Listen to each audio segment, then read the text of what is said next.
Thank you for joining us once again on the State of Freedom.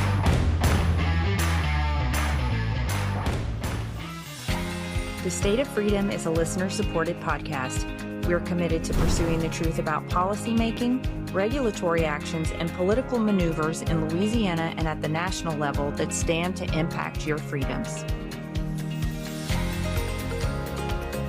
Please support the State of Freedom by becoming a monthly supporter or member of the Warrior Circle, or by advertising your business, your nonprofit, or your event with us. Go to freedomstate.us. We are bypassing the mainstream media cartel and the establishment political parties in Louisiana and coming directly to you, spreading the uncensored voice of freedom across Louisiana and beyond. Blanco Brothers has been in business in Louisiana for about 30 years now. I have personal experience with this company, and I know others who have as well. If you have a business or a home and you've got roofing, gutter, sheet metal issues at all, one number you need to know, and that's Blanco Brothers Construction. He will treat you right financially, and he will take very good care of you with regard to the quality of the service that he provides. I cannot recommend Blanco Brothers Construction more highly enough. Memorize the number 225-226-4222. Blanco Brothers Construction, the very best in the business. All right. Well, before we get into what's happening here in Louisiana, we've got a pretty major update to start with. Clemency, as many of you know, has finally been granted for Tina Peters in Colorado by Governor Jared Polis, but she's not out of prison yet, and we've got a lot of questions about what happens next. So we are bringing in her legendary attorney, who also happens to be a potential nominee for U.S. Attorney General, Peter Ticktin, to give us some answers about what the process looks like from here and what Tina is looking forward to as she returns to her rightly deserved freedom.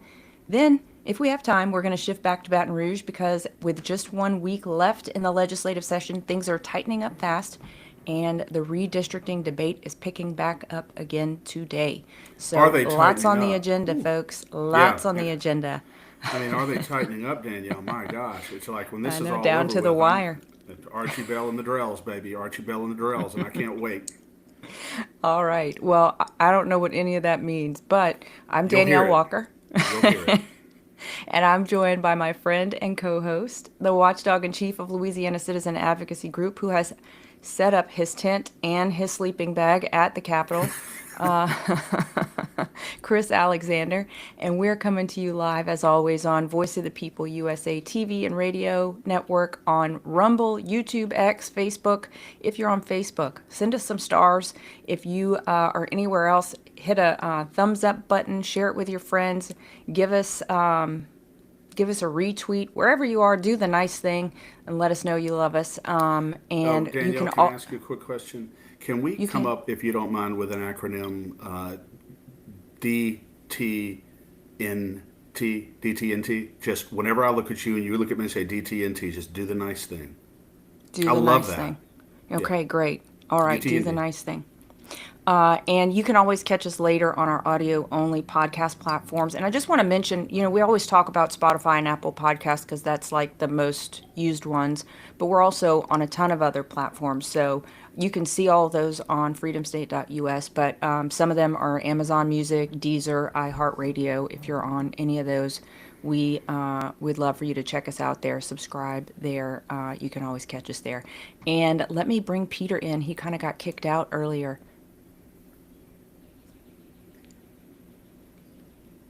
All right, Peter, you there? Oh, yes. Yeah. Hi. I'm sorry. Okay. Excellent. No worries. And we were praying for all of our tech because of the weather and everything. So y'all just bear with us. It's going to be great. Welcome to the show, Peter. I'm going to get us kicked off with the scripture of the day, and then we will get into how Tina's doing. Today's scripture is Romans chapter 1, verse 23. And it says, "For only a fool would trade the unfading splendor of the immortal God to worship the fading image of other humans, idols made to look like people, animals, birds, and even creeping reptiles." And when I was reading that this morning, I was like, Lord, why in the world did you bring me to this passage? But it got me thinking about what we trade the unfading splendor of the immortal God for today. And it's not very different in practice from what the ancients did. We trade it for the pursuit of intellectualism, divorced from the knowledge of God. We trade it for worship of sexual ideologies, climate ideologies, the exaltation of the sanctity of animal life over human life. We see it as virtue is traded for convenience, and religion is traded in place of a relationship with God Himself. We see it as the outsourcing of our authority to those with no morals instead of rising up in our God given authority and forging change ourselves. We see it as asking AI instead of praying to the God of the universe for answers. We see it as looking to the news feed to know what's happening while never asking the Lord for insight into the spiritual implications of what's going on in the world and what it means and if it's even true. So our society is not so different from the ancients. We're not, but the Lord is calling us back to Himself. He's saying, wake up, folks. The man-made ideals and ideologies, pursuits, trade-offs, and religions have no power to save you and no power to change things for the better. Only the living God of all creation can do that. Only the eternal, immortal Lord of all can do that. So my challenge to us today is to examine ourselves and see where we are foolishly trading the unfading splendor of the immortal God and putting our focus and attention and trust in anything or anyone else. I'm not gonna. I don't really think that I can respond to that. That is so inspiring and so powerful. That it's all I can say is the human tendency to attach to things of this world and to which are very poor substitute for the things of God is extraordinary. It's unrelenting, and it requires constant reexamination of our motives and of our priorities in order to ensure that nothing is supplanting the awesome grace of God in our hearts and in our lives, because it can be very, very subtle. And even things that look good objectively and look good on the surface and perhaps are good in and of themselves can be misused and abused and take the place of the heart of Christ. So we have to constantly be discerning to make sure that not only our motives, not only our actions are objectively good, but also that our motives are pure. And Danielle, I just couldn't say that any better than you said it this morning. So thank you. Yeah. Thank you, Chris.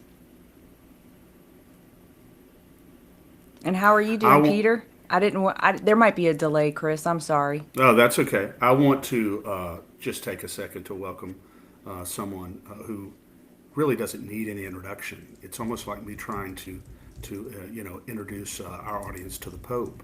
It's just not something that we really need to do. But Peter, first of all, thank you for being here, and congratulations on the latest news about your client, Tina Peters. Oh, thank you so much. I mean, we suffered along with her, but not to the extent, of course, of what was going on with Tina Peters. I mean, she is a brave American hero and stood up for what was right, and knowing that the consequences could and probably would befall her, and of course they did.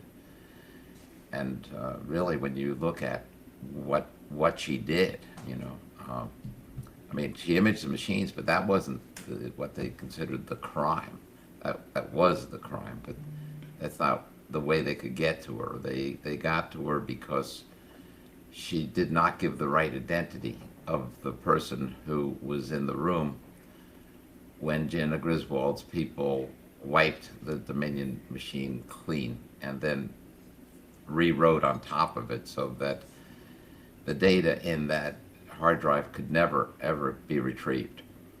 And that's what she did in 62 different counties in Colorado. That's what, not Tina Peters, but that's what Jenna Griswold did in 62 counties, and that's a crime, what she did. It's a crime that could get her up to a year in prison on each one. And I'm hoping to see that she gets prosecuted, I just don't understand why the Department of Justice is not doing what it needs to do in regard to her and so many more that are like Yeah. her. Peter, why is it that, in light of what you just said, this is layman's curiosity here, why is it that Tina Peters had to issue some sort of an apology to Gina Griswold? I haven't seen it. I don't know exactly what she said, but it looks like you've got someone who committed multiple felonies here, is not being prosecuted for it, and the person against whom one of the grossest injustices of the modern era has been perpetrated here is apologizing to her? Well, it wasn't actually that kind of an apology. It was basically an acknowledgement that she could have done things better. There could have been some other way but she could have left the guy out. He didn't need to be there while the trusted build was being installed. And, but the thing she was actually prosecuted for was by giving a wrong name for the person who was in the room. And that didn't violate anything to do with election integrity. That violated a rule of Jenna Griswold that she made regarding COVID, because they want to make sure they keep the numbers down. They don't want to have a whole bunch of people, together because of the fear of the COVID virus. So, but Tina was never able to give her explanation in the courtroom. Right. And that was because of the nature, Peter, of the criminal charges, right? They sort of foreclosed that because they very carefully crafted what she was charged with, right?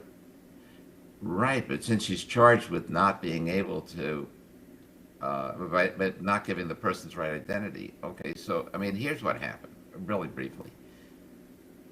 She knew the trusted build was going to be installed, and she knew that it was going to wipe out all the data. So she needed to get somebody to image the machine. She went to the to the state, to their IT people. They had nobody that could do it. So she was able to eventually find a fellow that was certified by the Department of Homeland Security, and he was being provided, but there was a proviso with it, a caveat. You can have him, but you can't use his name, because he just helped to bust a cartel that was engaged in human trafficking. Now, this fellow is also an American hero. God knows how many children, how many women he saved from hell. Wow. Okay? But the cartel was gunning for him. They wanted him dead. And she couldn't use his name because it would put his life in danger. And so that's what happened. And she was not allowed to give that explanation to the jury. That is so colossally unjust. I just can't imagine why. It blows my mind that a judge who would preside over a case like this would not allow her to assert to a jury what is probably the most compelling defense to that charge that there is. And the jury is not allowed to hear it. I think Peter, the judge in the case needs to be in prison. The judge in her case needs to be in prison. Yeah. Well, let's see what happens with my bid to get to be the AG. If I get to be the AG, we certainly would be looking at the insurrectionists that are doing what they can to take over our country. Yeah. And I believe that that's what we're really looking at this particular judge. Well, And I pray black for you robes- every day, by the way, as far as Attorney General, and I know Danielle does. We pray for you every day as far as the Attorney General. Well, thank you. And I do But- want to, we do have a call to action, a group that I'm a part of, We the People by You community. I'm going to put it in the chat. If you want to send an email to President Trump's team and let him know that you believe that Peter Ticktin is the best man for the job, you can do that. And I'm putting the link in the chat. So y'all go ahead and do that, please. And Danielle, while you're doing that, I wanted to ask you this question, Peter, on the procedural part of the case. What is left of the criminal defense part of the case here? Obviously, Tina will be getting out of jail. It's not totally unconditional. It's not, I don't think, an unconditional clemency or pardon, however you want to describe it. But what is left of the criminal part? Is there anything left to appeal? And what are your intentions with regard to the criminal case itself from this point forward? Oh, that's such. Okay, good. I'm glad you're bringing this up because it. So, in terms of the release and so on, okay, so there's really two steps, because what Governor Polis did was he reduced the time to half of what the judge said. So she basically is still sentenced to for about 4.5 years, 4 3/8 years, whatever. So that made her eligible for parole, and in the governor's order, he also granted her parole. So, of course, there's no pardon that was granted. That's a whole different thing. But he commuted her sentence, meaning he ended the sentence or made the sentence less, and in this case, he made it half. And then he granted her parole so she can get out, but she still has to go along with all the conditions that parole require. It's like being on probation. And, we have to see how that all plays out, but that's what's going on there. So this isn't going to be the normal kind of release where, a prisoner comes out of prison into the arms of her lawyers and friends and, relatives. This is going to be a situation where she first has to deal with the parole and get the conditions figured out. Yeah. Of what's being put on her. Then, as far as the cases going forward, yes, if there would have been a pardon, that would have ended everything, because that would have negated all of the convictions. But with a commutation of sentence, that's a whole different ball of tricks. That's a whole different situation where we still can go forward and do what we can to get Tina Peters exonerated. So today we're filing with the Supreme Court of Colorado, which we have to do first before we can go to the Supreme Court of the United States. And there's 4 bases of what we're asking for. Number one, the supremacy clause is so important here. It applies for employees of the federal government. It applies to almost everybody. But they didn't apply it here because they said she is not an employee of the federal government, but she was acting within federal duties.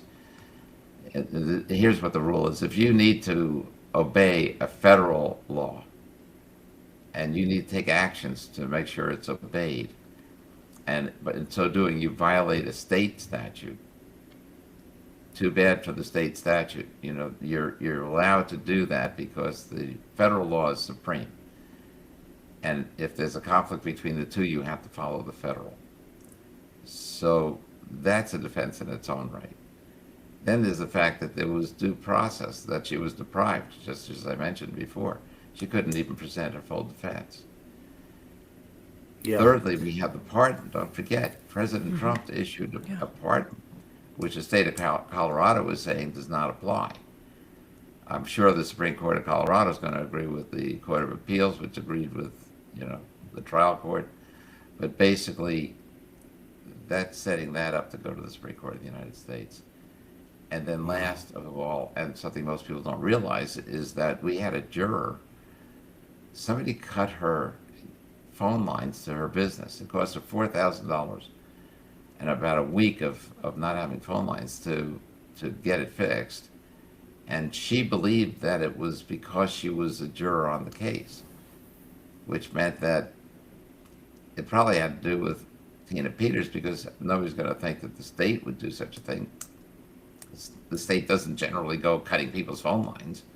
No, they just cut into your phone lines to listen to your conversations. You're right. Some more stories, but of others that have been weaponized. I just wanted to make sure that our listeners, that our viewers, Peter, know what the procedural parameters are of this.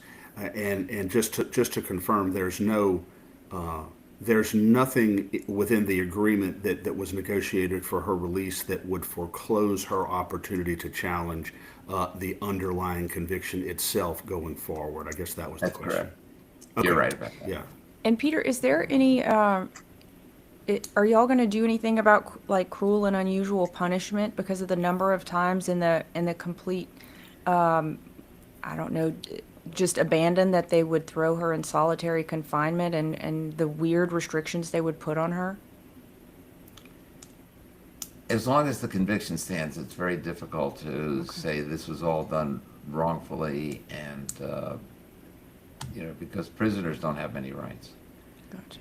And so, I mean, that's what the whole system is all about, except that it's overused and tragically used against innocent people like Tina Peters for political purposes.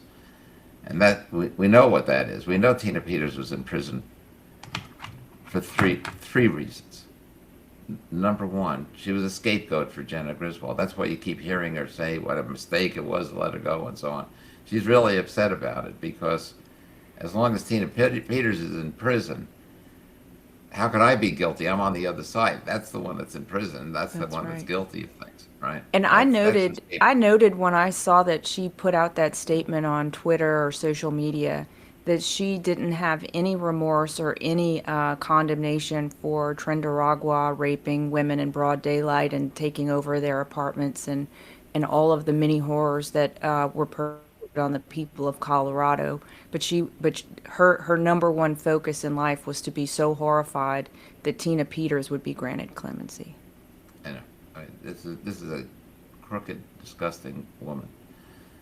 I mean, she's a criminal, and she needs to be brought to justice. Yeah. But the second reason, yeah. Go ahead. I'm sorry, Peter. the second reason was to put it crudely, to shut her up. Okay. Yeah. They did not want her out there talking about the election fraud because they're all part of it. And I mean, why else would Jenna Griswold go to 62 counties and make sure that the Dominion hard drives were wiped clean? I mean, who does that? Who does that? What innocent person does that? And the third reason, and perhaps the most obvious, and one that the prosecutor Rosenstein actually admitted, was that it was to be a warning to all the other clerks in the country. You know how they say at the airport, if you see something, say something? Yeah. Well, this is, if you see something, you better not say something. If you see something wrong with the election and you bring it to people's attention, you're going to be treated like Tina Peters was treated. Mm-hmm. Yeah. Because they all knew what was wrong. She was the example, wasn't she, Peter? She was the example, and the other ones, they kowtowed. She wasn't the only one that imaged the machine. Others did that too. But when Jenna Griswold demanded that the recordings, that the images be turned over to her, they all kowtowed. They all wimped out, and they turned them over, except for Tina Peters. Tina Peters knew what the consequences could be, but she was not going to be part of the fraud. She was not going to be part of this. She's an American hero, and because of her faith in our country and God. She is a religious person too.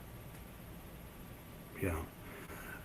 Are there any restrictions that have been imposed on her ability to speak about these issues when she's released? I don't think that the parole board is going to even try to do that, but we're going to know on the 1st. Okay. Until then, we're not going to know what they're trying to do. Yeah, but you haven't received any information to suggest that her First Amendment free speech rights are going to be restricted in any way. I don't think they would stand up in court, and I don't think they're going to do it. The only place where I've been even asked about this issue is, by press, because it's a good question. But it's hard to believe that they would do that when the judge was, the one thing that he was basically, I don't know, you'd use the word reprimanded, but The one place where he was corrected, let's put it that way, was his complete taking away of her ability to speak. I mean, Yeah. that she was sentenced, kept in prison, not given parole, a release pending, on bail, pending the appeal, et cetera, based on the fact that her crimes are worse than violent criminals because of what she would say. Yeah, the Yeah. crime, yeah, violence. Your words are violent. That's the world we were living under with Biden. And Indeed. Peter, Right. Indeed.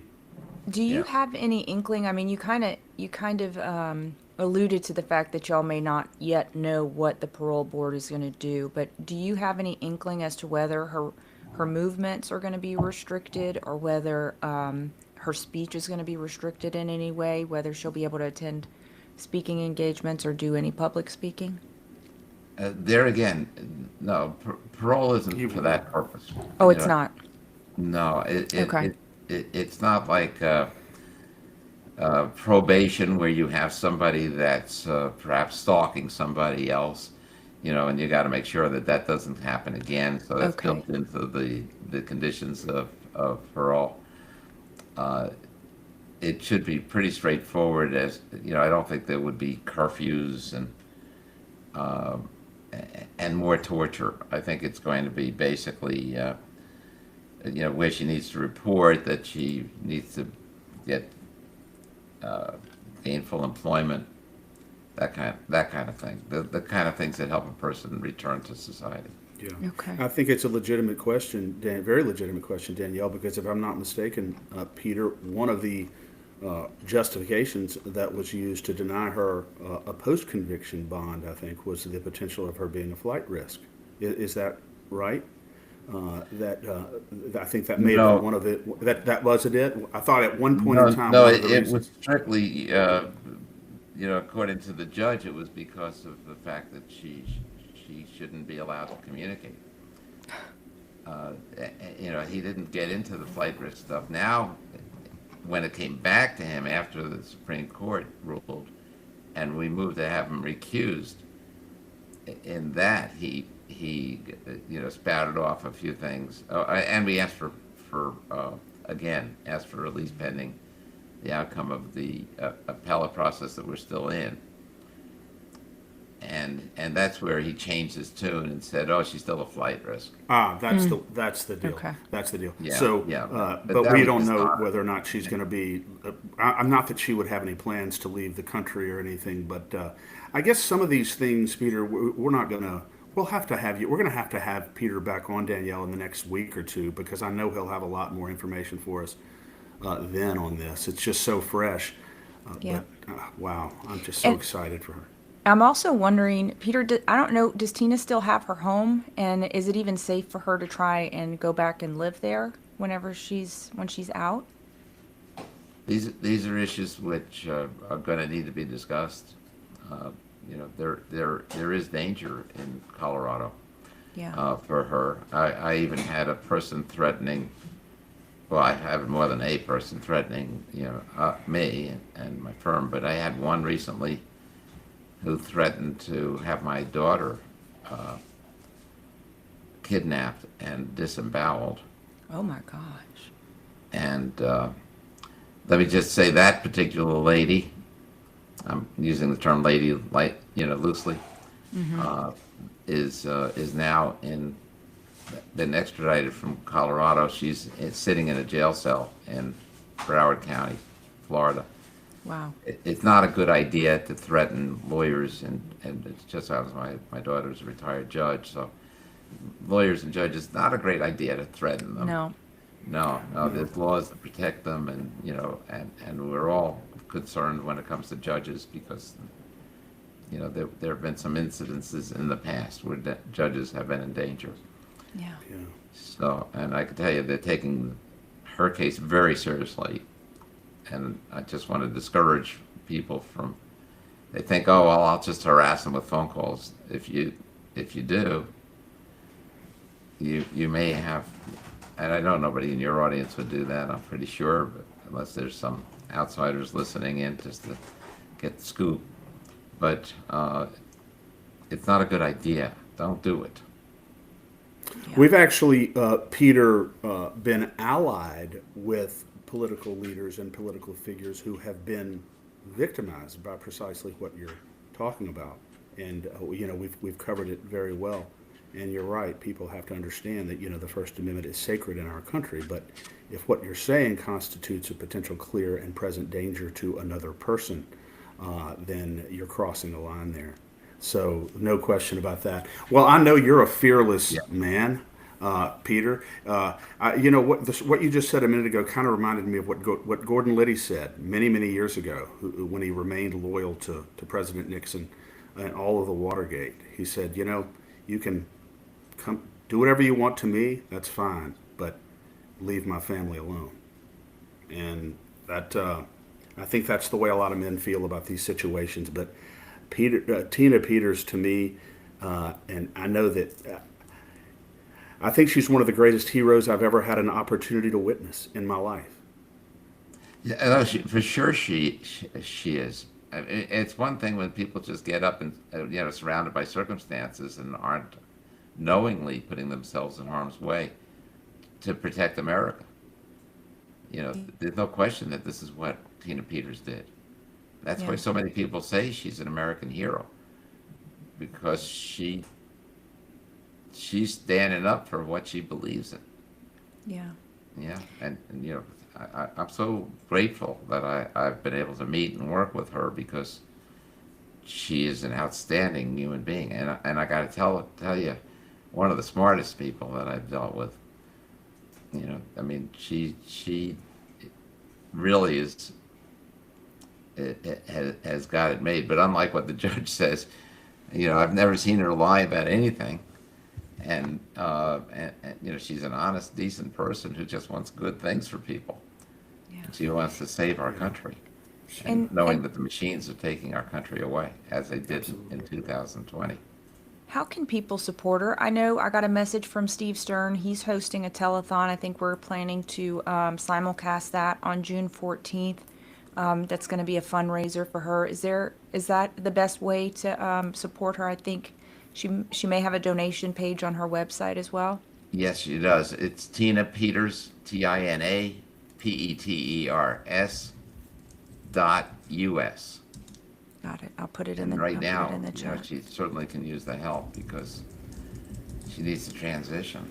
Yeah. And, Yeah. I hate to use that word, because when it came out of my mouth, I realized, oh my God, the things that Is it- Sorry. I know, I'm a little it's- slow on the uptake this morning, Peter.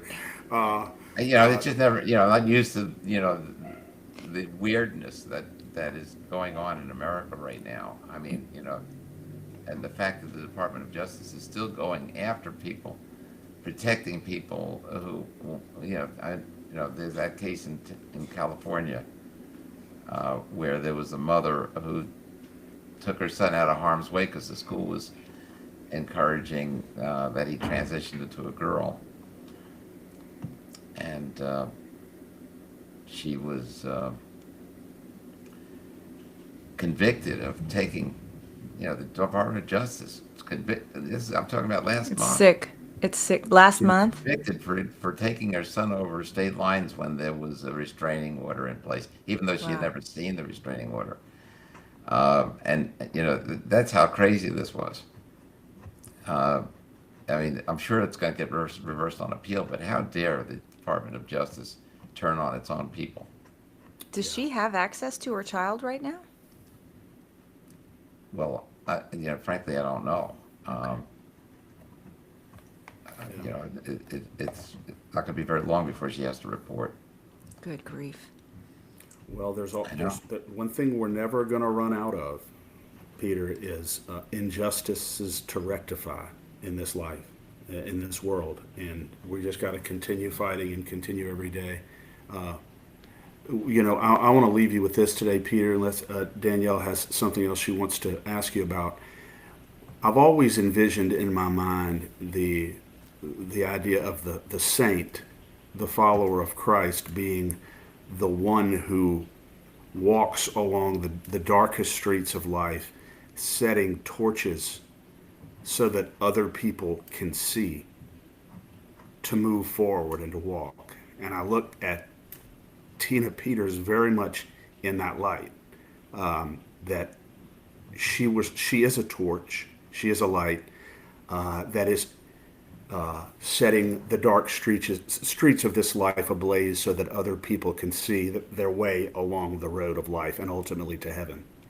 And I can't personally think of a more profound tribute that I could pay her than that. So God bless you, and God bless Tina Peters. Thank you. And God bless both of you as well, please. Well, thank you, Peter. And we will be getting you back very soon, hopefully, because this conversation was not nearly satisfying enough.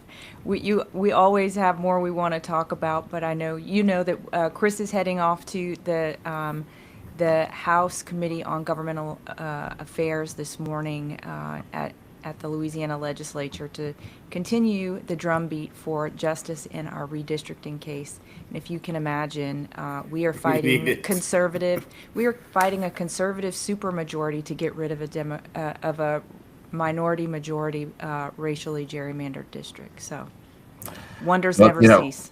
We're going to start having fairer elections. There's news that's going to be breaking over the next month or two. We got Maduro. Now we got Maduro's bookkeeper. Now that we're friends with Venezuela, they will extradite the people that we need.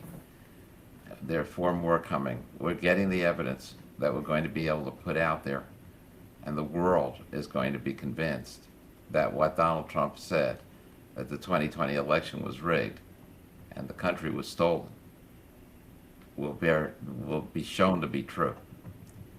And that will be before the midterms. And I don't think the machines will necessarily be working in the midterms, because that was Venezuela that was involved. Venezuela, China, Serbia, Iran, and Cuba. Cuba's out of the picture. Venezuela's out of the picture. Iran is probably out of the picture. I don't think China can do it on its own. No. And Serbia, that's where the data centers were located. In fact, if we had not hit the data center just before the election in 2024, Donald Trump would not be our president right now. Wow. The fix was in on that. Amazing. Well, I hope, Peter, that in the next couple of weeks we will be seeing you. If memory serves, from my time in D.C., I believe the Department of Justice is on Independence Avenue. So I hope that you will be sitting in an office perched up there doing God's work for us very, very soon. Well, thank you. No, it's on Pennsylvania Avenue. Pennsylvania Avenue? Yeah. Maybe it touches Independence. We'll see. I'll have to It go might. look It it up on probably- Google it's probably Maps. on that intersection. It's that block, probably. Yeah. But it's God bless you, sir. Thank you. It's my pleasure. Thank you so much. All right. We'll talk to you soon. You got it. Bye-bye. Bye-bye.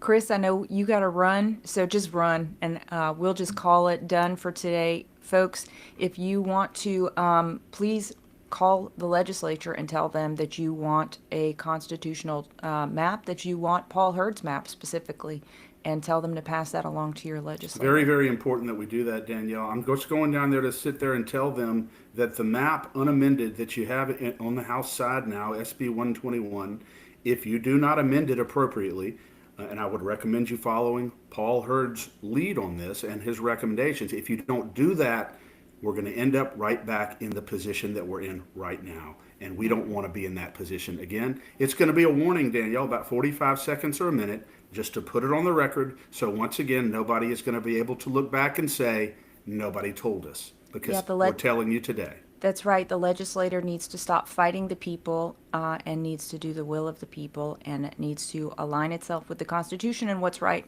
not with political pressure from on high. So that's my 100%. message for today. All right. God bless you, Chris. Today too. Thank you. Bye. Thanks. Bye.